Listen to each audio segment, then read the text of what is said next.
न जाए। बहुत अच्छे, बहुत अच्छे।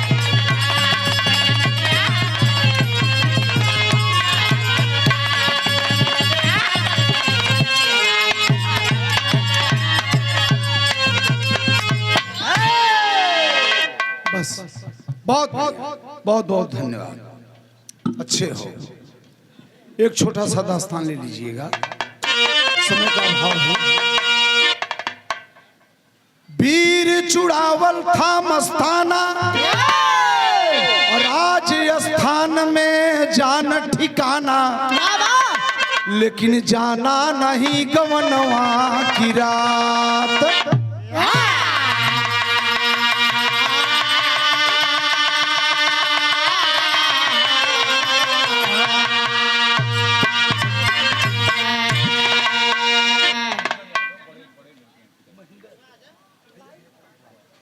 ये 500 रुपए कहानी के समझ ले। राजस्थान के रहे वाला वीर चुड़ावल सिंह ठाकुर, पढ़ाई पूरा हुई, धीरे धीरे समय वक्त गुजरता गया, परिश्रम मेहनत करता रहा, धीरे धीरे मालिक की कृपा फौज में भर्ती हो गया और वीर चुड़ावल फौज में भर्ती हो गया। समय का थोड़ा अभाव है, अब हम हो तो दूरे चले के बाद। अब फौज में वीर चुड़ावल सिंह ये ठाकुर परिवार का एक बेटा भर्ती हो गया। कुछ दिन ड्यूटी किया, ब्याह किया है, गौना नहीं आया है। रिजल्ट निकलता है कि एक दिन वो ड्यूटी पर है पिताजी, घर धीरे धीरे दिन तारीख धरा के ससुराल से गौना का दिन क्लियर कर दिए, लेटर लिख के भेज दिए कि बेटा तुम्हारा गौना पड़ गया है वीर चुड़ावल सिंह, तुम कुछ दिन के लिए 1 हफ्ता 10 रोज के लिए छुट्टी लेके घर चले आओ, अपना गौना करा के दुल्हन घर बैठा के और जो संसार का नियम है रीति रिवाज को निभा के फिर तुम ड्यूटी पर चले जाना। पिताजी का पत्र पाता है, चुड़ावल सिंह पढ़ता है, एप्लीकेशन देता है कि सर हमारा गौना पड़ गया है, छुट्टी 1 हफ्ते के लिए दे दिया जाए। और छुट्टी ले करके और आता है अपने घर राजस्थान में और बड़े प्रेम से बड़े हर्ष के साथ अपना गौना कराया और गौन करा के दुल्हन जिस दिन घर बैठाता है, जिस दिन उसकी सुहाग रात है। होता क्या है? सुहाग रात। हाँ,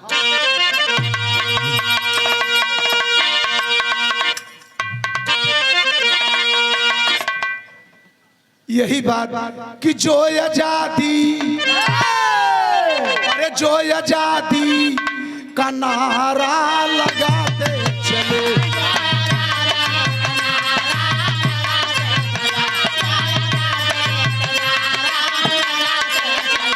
जो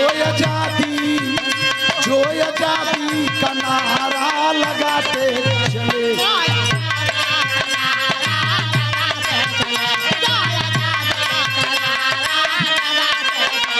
बेरहम उन पे गोली चलाई गई,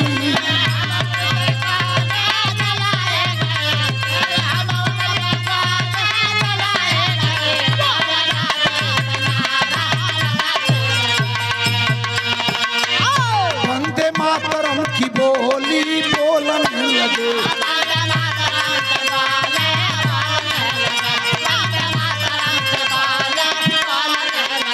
इन बहादुर की जाने गवाई गई,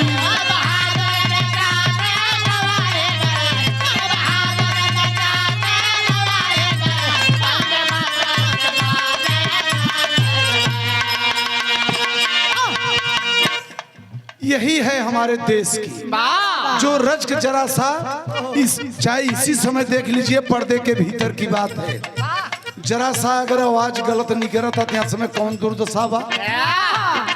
ऐसे ही तबाऊ रहा, ऐसे ही अबऊ बा, वैसे ही आने वाली पीढ़ी में जाए ना, हमने जैसा कहा है तो। लेकिन वीर चुड़ावल करता का है, हाय हाय हाय, उसकी सुहाग रात आज है। लेकिन देखिए दोस्त, एक अपने देश की ममता कितना हृदय में है कि हमारा देश देश है।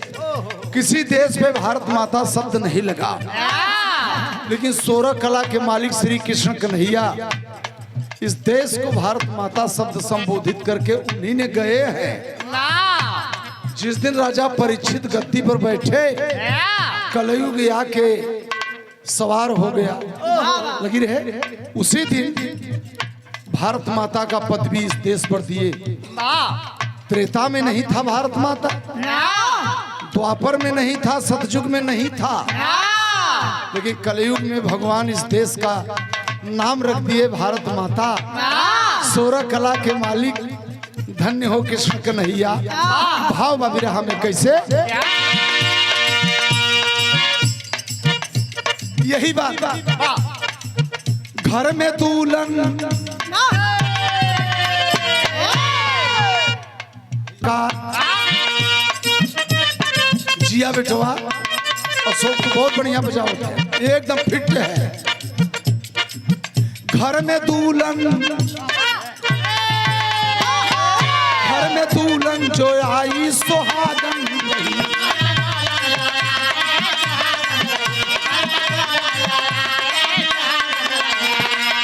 ऊपर टेढ़ी विधाता के लिए सुनो,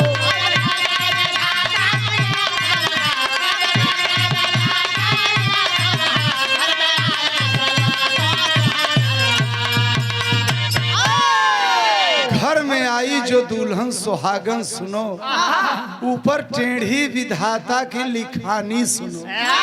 अब जो लिखे हैं वो जाएगा कहाँ? हम होई विजयलाल भैया हो या संसार के कोई व्यक्ति हो जो इस धरती पर जन्म लिए हैं, अपना अपना कर्म सब अपने साथ लेके आए हैं। बिरहा में 1000 बात बतियाई और एक ही बात बतियाई, लेकिन जहाँ अच्छाई बा वो तौलाई जाते, सब अपन अपन भाग्य लेके धरती पर आई बा। जे जैसन अगले जन्म में कहे बा उ यहाँ जन्म में देखा था, और फिर जे यहाँ जन्म में जैसन करता फिर अगले जन्म में देखे, क्यों रोक ही नहीं सकत। बड़े बड़े ज्योतिषी शंकराचार्य ऋषि महर्षि वो स्पष्ट किए हैं कि कर्म प्रधान विश्व करी राखा, और जो जस करें तो तस फल, जैसन करबे बाबू वैसन भोगई के। यही पर कहा हमका कि घर में दुल्हन जो आई सुहागन रही,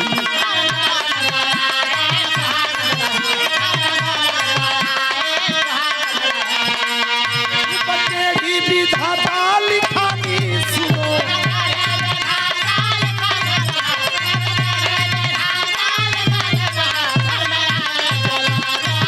जिया बेटवा जिया, बहुत अच्छे। एक तार आता है सीमा से, वो खुशी है, दुल्हन मग्न है, आज ससुराल आई है। उसको सखी सहेलर सब सिखाए पढ़ाए हैं कि एक सासुर में नया प्यार मिलता है, एक नया संसार बसता है। उसके हृदय में अभिलाषा है कि आज हमारी सुहाग रात है। हाय हाय हाय हाय, लेकिन जब मालिक के मंजूर हुए तब तक, और उन्हें मंजूर ही न बा, तभी हाँ हम तो बनाए कुछ बुद्धि लगाई हुई को काम करे वाली। दुल्हन मग्न हुई के अब कहत का बा, ये भी बड़ी पुरान गीत है बेटा, एक पत्ती हुई से बड़ी बेटा, ये के पहले गोइया गावत ने बड़ी पुरानी तर्ज बा। नरमी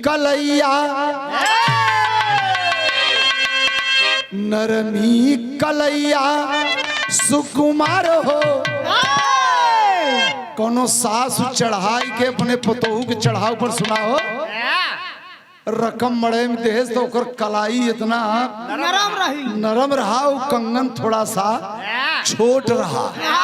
उस सासुर में आई के ही कहता, तब तर्ज लोग निकाले कि नरमी कलैया,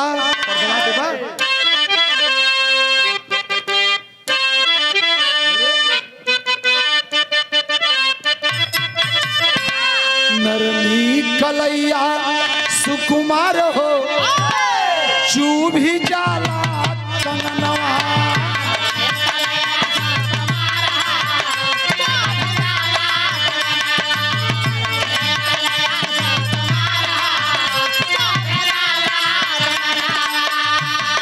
ये तो भाव है ओरिजिनल, ये हमारे माटी की गीत है साथियों।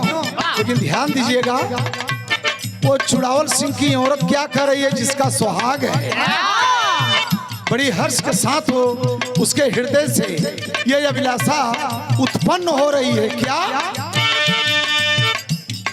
कौने करतिया हमार हो, कौने करतिया हमार हो आज होगा मिलनवा।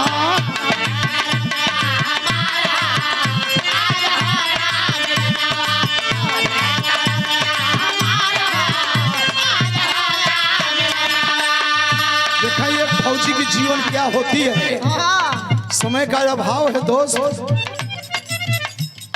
कौने की रतिया हमार हो आज होगा मिलनवा, ये चुड़ावल सिंह की औरत अपने हृदय से सोच रही है।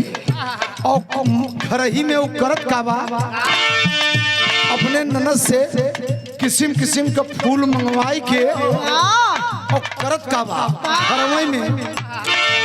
रानी चुनी चुनी कलिया लगावई,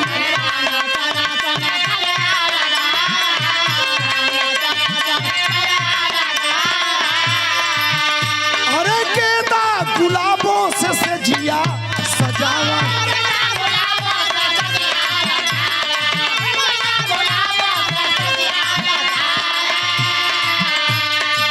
रानी चुनी चुनी उधर चढ़ रहा, रानी चुनी चुनी कलियां लगावे। कलियां माने जाने ला बुगनी। रानी चुनी चुनी कलियां लगावे, गेंदा गुलाबों से सजिया सजावा।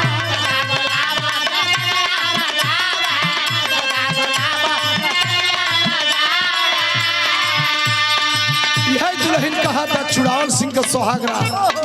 हाय हाय एक फौजी की मेहरारू। अब सुना है ना बिजलाल भैया की ओर से, वाह यही कहा था, आई है मिलन करता रहो, आई है मिलन करता रहो आज होगा मिलन।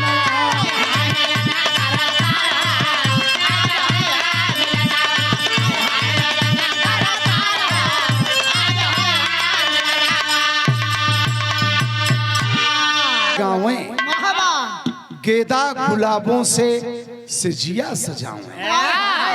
दोस्त आई है मिलन करतार हो आज होगा मिलनवा। अरे हरे ये हर तरानी ही कुल करते हैं दुल्ही, और वो हर चुड़ावल सिंह के लगे काड़ा हो तक खबर।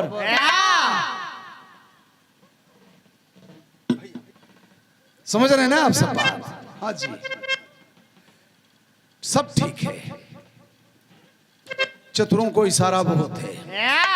आज चुड़ावल सिंह की औरत शौक श्रृंगार में है, चुड़ावल सिंह के लगे एक दरे वो बैठा है और ये सोच रहा अपने संगियों साथियों के लेकर के।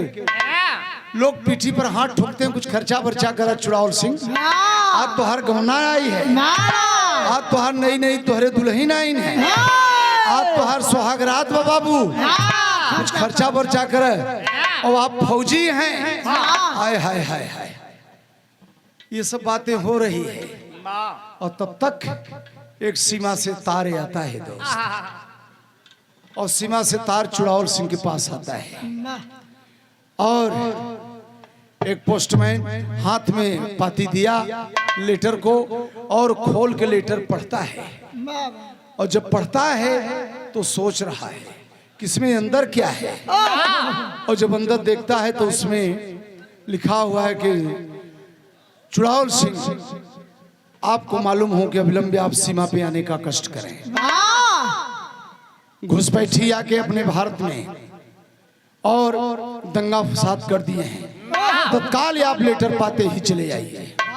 उसी दिन उसकी सुहाग है। बिरहा शैली में टेरी के भाव देना पड़ता है।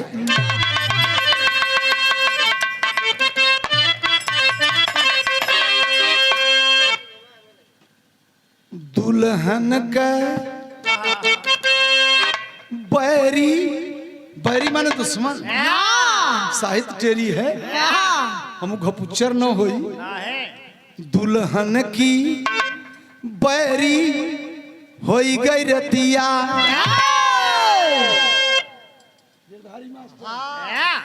अरे राम हो राम, दुल्हन कई बैरी होई गई रतिया, सिंदूरा सजल सजावल होई गया बाबू मटिया, दुल्हन का बैरी होई गई रतिया।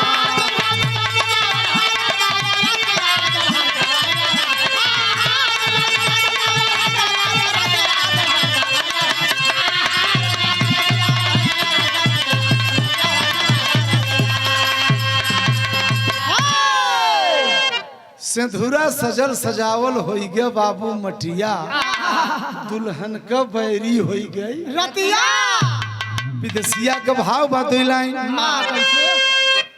अरे पतिया पढ़न लागे, बिरहा का मतलब भी कुछ हो जाए। अब पतिया पढ़न लागे, अरे खोली के जवाना और सीमा से बोलावा मोर आय, यह सोहाग वाली, अरे विधाना मोरी रतिया, और दुल्हन जो हैया सारा लगा, सीमा के जवान बाबू, अब सीमा के जवान बाबू, अरे सोचई दिल में बतिया, अब करिया ज कवन ऊपा,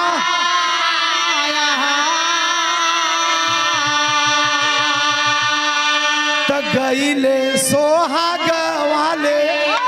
हाय हाय रे चुड़ावल सिंह, लोग कहते हैं ये बिरहा है।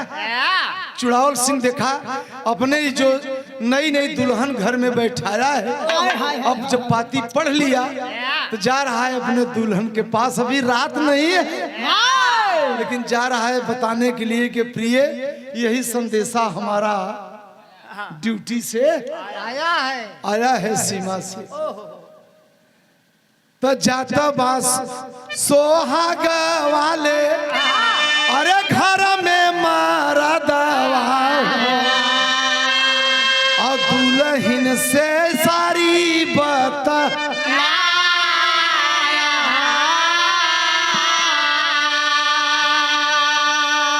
कहा दुल्हन ये लेटर हमारा आ गया, अब तो हम जाएंगे सीमा पे, और हमारा बहुत जल्द से जल्द बुला हुआ आया है। चुड़ावल सिंह की औरत राजस्थान की घटना है, ध्यान दीजिएगा। कहा कि स्वामीनाथ एक रात बिता के फिर आप चले जाइए सुबह में। चुड़ावल सिंह कहा दुल्हन हमारा देश अगर नहीं बचेगा तो सुहाग की क्या कीमत है। ये बात सुन के दुल्हन को चंगे आ गया। कहा आप पिया कैसी बात बोले, देश? कहा हाँ, हमारे हृदय में देश की ममता है। आज ये सुहाग रात की ममता हमारे हृदय में नहीं है। दुल्हन गरज के का कहते कि पिया ना, फीका है सुहाग रात, फीका है सुहाग रात। आप क्षत्रिय कुल के पुत्र हो, आप क्षत्रिय कुल के पुत्र हो, और आपकी मैं नारी हूँ, छत्राणी हूँ। मैं आदेश देती हूँ कि आप सीमा पर जाइए, छोड़ दीजिए सुहाग रात। सुहाग की कोई चिंता नहीं है। और क्या कहते दुल्हन, कितनी बढ़िया बात कहते हैं। ये कजली का भाव है, मिर्जापुरी कजरी लोग गाते हैं मौसम में। कैसे? बताइए रे बेटा, उतारा मत। अरे आज काल का बेटा, अरे गुलशन मुन्ना जिया बेटा, बहुत बढ़िया। ये आवाज रहा बाबू, तू तो बहुत बढ़िया नाचे बेटा। नाचत रहे तो हम कहा रे गुलशन इतना बढ़िया, अमिताभ बच्चन के तू फेल कर दे। गुरुजी हम नच पे बचवा को कला में दिन दुगुना रात चौगुना भगवती प्रगत की ओर ले चले, हमारे तरफ से आशीर्वाद बा। कैसे?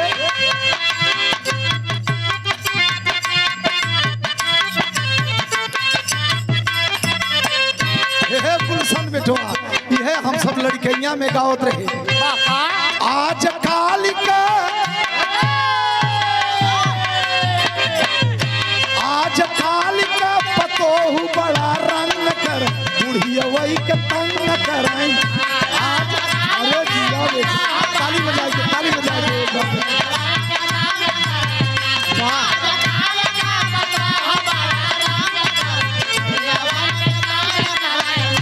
आज काल का, आज काल का, आज काल का पतोहू बड़ा रंग कर, बुढ़िया वही के तंग कराई।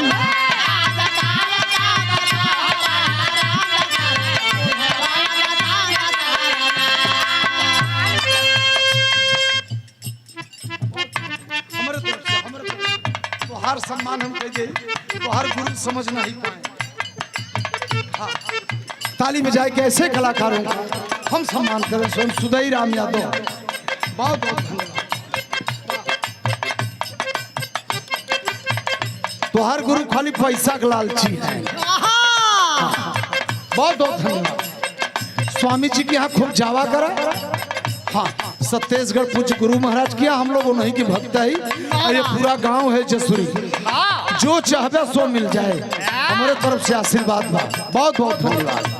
ये पुनः बचवा 500 रुपए का पुरस्कार दिए ये गुलशन यादव जी, बहुत बहुत धन्यवाद। सुंदर पुष्पहार के साथ ये याद रहे।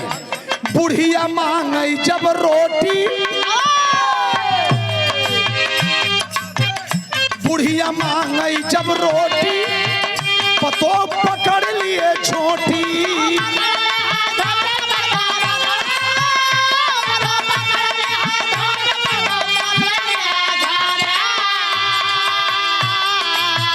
पेट पीरा का, पेट पीरा का बहुत यवई का जिया जिया। बहुत अच्छे, बहुत अच्छे।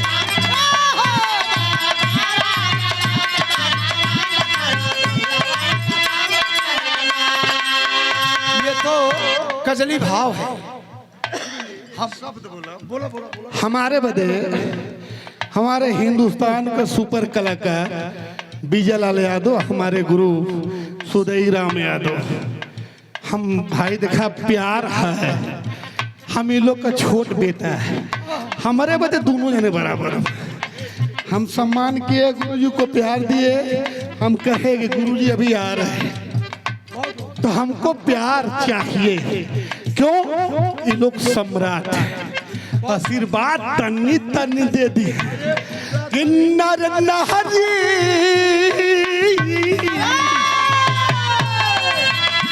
प्यार है, नर नहरी। अरे मुँह फेर ले लू, अरे मुँह फेर ले लू, कहे दिल लगा के ओढ़नी गिरा के।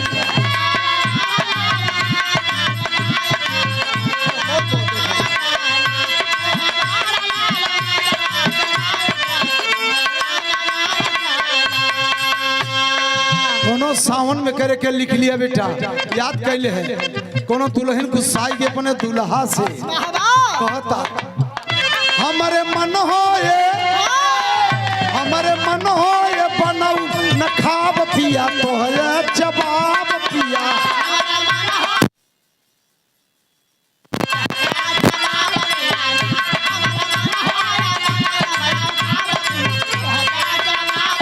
लेकिन भाव है गाने का बोल है दुल्हन कहता, गाना में विषयांत न हो।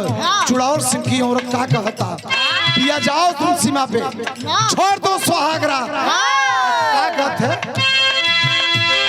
यही कहते है, सुहागरात की चिंता न करो पिया, तुम सीमा पे जाओ। और क्या कहते है कि जात की पिया एक ही बात सुना, कहें बोला, कहें अपने दिलवा के, अपने दिलवा का बात न छिपाव पिया, चिंता सब हटावा।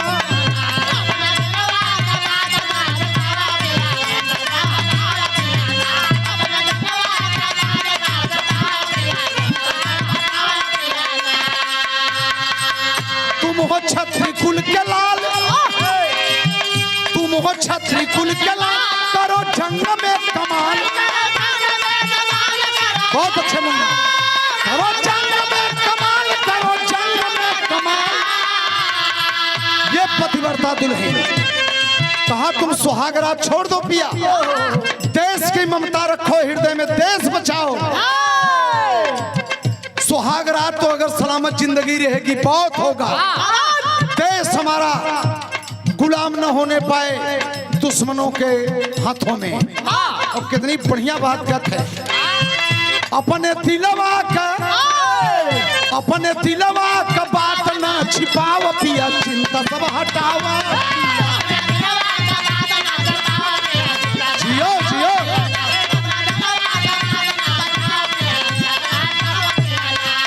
और एक लाइन कहे का, बात क्या जाओ करो मनमानी नहीं। तुम हो छत्री कुल के लाल, करो जंग में कमाल।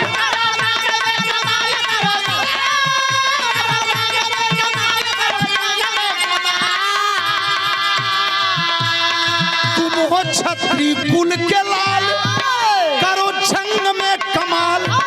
अरे छत्री कुलवा में दाग न लगाओ पिया, चिंता सब हटाओ।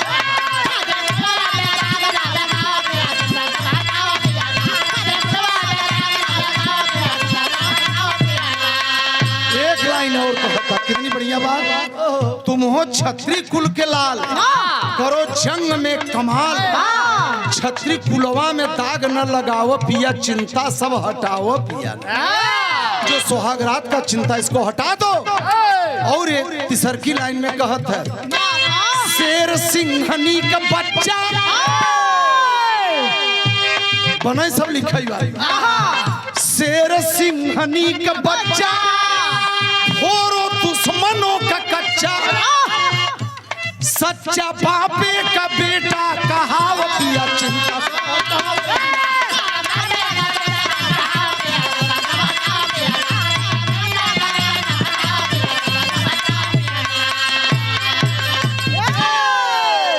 कितनी बढ़िया बात दुल्हन कहा कि शेर सिंहनी का बच्चा, होरो दुश्मनों का कच्चा, सच्चा बापे का बेटा कहावो पिया, चिंता सब हटाओ।